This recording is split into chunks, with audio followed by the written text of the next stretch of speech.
반갑습니다. 모tor행정사 송범석 대표입니다. A씨는 2023년 8월 25일 오전 강원 춘천시 도로 약 6km 구간에서 혈중알코올 농도 0.032% 상태로 승용차를 운전한 혐의로 약식 기소됐는데요. 벌금형 약식명령에 불복해 정식 재판을 청구한 A씨는 음주 측정 당시 알코올 농도 상승기에 있었기 때문에 운전 시점에 0.030% 이상이었다고 볼 수 없다라고 주장했는데요. 하지만 1심 재판부는 B씨가 음주 측정 전 물로 위반을 행구었고 측정 결과에 이의를 제기하지 않았으며 운전 종료 직후 지체 없이 5분 만에 측정이 이루어졌으므로 상승기에 속해 있을 가능성을 고려하더라도 혈중 알코올 농도 0.03% 이상이라고 판단했습니다. 그러나 항소심 재판부는 B씨의 주장을 받아들여 혈중 알코올 농도 상승기를 고려할 때 운전 당시의 농도가 실제로는 측정된 값보다 낮았을 가능성이 있다고 판단했습니다. 또한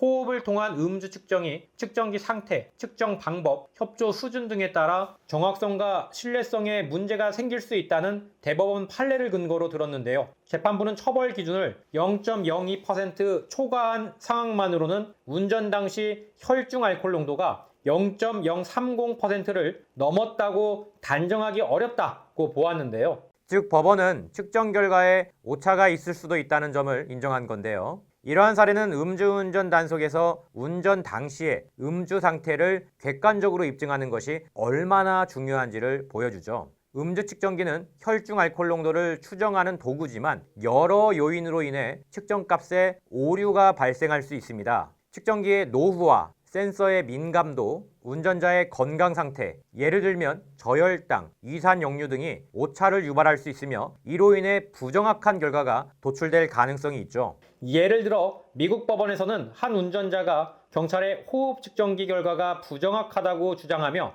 해당 측정기에 대한 검증을 요청한 사건이 있었습니다. 조사 결과 경찰이 사용한 측정기의 유지 보수가 제대로 이루어지지 않았으며 이로 인해 혈중 알코올 농도가 실제보다 높게 측정되었음이 확인돼 무죄 판결이 내려졌습니다. 2012년 경찰대학 치안정책연구소에서 발간한 연구에 따르면 현재 경찰이 법적 근거에 따라 시행하는 호흡을 이용한 음주 측정은 50년 이상 전 세계적으로 활용된 방식입니다. 이 방법은 호기에 포함된 알코올량이 일정한 비율로 혈중 알코올 농도를 반영한다는 과학적 원리에 기반을 두고 있는데요. 호흡 측정은 현장 음주 단속의 대표적인 방법으로 자리 잡았습니다. 휴대가 간편하고 즉시 결과를 확인할 수 있어 경찰이 선호하는 방식이죠. 혈액검사처럼 병원을 가야 하는 번거로움도 없고 체열에 대한 거부감도 없어 운전자들도 비교적 수월하게 응하고요. 하지만 이런 편의성 이면에는 몇 가지 문제점이 있습니다. 운전자가 제대로 불지 않으면 정확한 측정이 불가능하다는 점이 대표적이죠. 더 근본적인 문제는 호흡 속 알코올 농도가 실제 혈중 알코올 농도와 차이가 날 수 있다는 점입니다. 우리 법은 혈중 알코올 농도를 기준으로 처벌 수위를 정하고 있는데 호흡 측정 값이 이를 정확히 반영한다는 보장이 없는 거죠. 실제로 여러 연구에서 호흡 측정 값이 실제 혈중 농도보다 높게 나오는 경우가 적지 않다고 지적되고 있습니다. 때문에 정확한 측정을 위한 표준화된 절차와 과학적 근거가 뒷받침되어야 한다는 목소리가 커지고 있는데요. 이를 반영하듯 검찰의 기소유예 결정 또는 법원의 오차 범위를 인정하는 판례들이 자주 나오고 있습니다. 제주지방법원은 2019화 270 판결을 통해 음주 측정기의 오차 범위를 고려할 때 음주 측정기로 측정한 음주 측정치가 0.101%라는 사실만으로 원고의 실제 혈중 알코올 농도 역시 운전면허 취소의 기준치인 0.1%를 초과했다고 단정하기는 어렵다고 판시해 확실하게 오차 범위라는 존재를 판결문에 명시하기도 했습니다. 특히 서울고등법원은 2015 누 47906 판례를 통해 이를 다시 확인했는데요. 원고인 운전자는 운전을 마친 후 6분 만에 음주 측정을 받았고 측정 결과는 단속 기준치인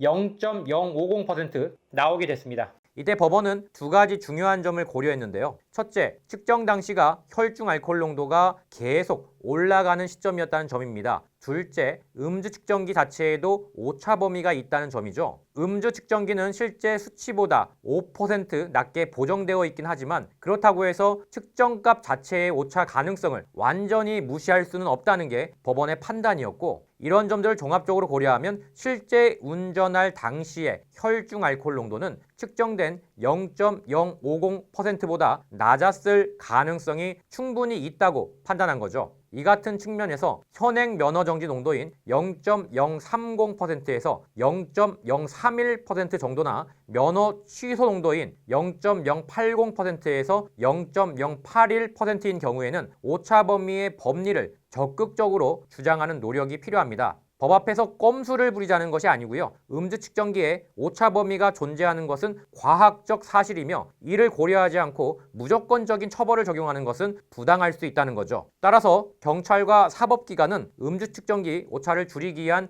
개선된 측정 절차와 보완책을 마련해야 한다고 저는 생각하고요. 또한 피의자 역시 측정값이 법적 기준과 근소한 차이를 보일 경우에 오차 가능성을 충분히 검토하고 이를 법적으로 다툴 수 있는 근거를 마련하는 것이 중요합니다. 궁극적으로 공정한 음주운전 단속을 위해서는 과학적 근거에 기반한 측정 방식과 절차의 신뢰성을 확보하는 것이 필수적이라고 할 수 있겠네요. 여기까지 모도행정사 송범석 대표였습니다. 이 영상이 도움이 되셨다면 좋아요와 구독 부탁드리고, 저희 모도행정사 카페에서는 양형자료 매뉴얼을 비롯해 면허구제를 위한 매뉴얼까지 무료로 제공하고 있으니 아래 하단 링크를 클릭하시고 카페로 넘어와 받아가시길 바랍니다.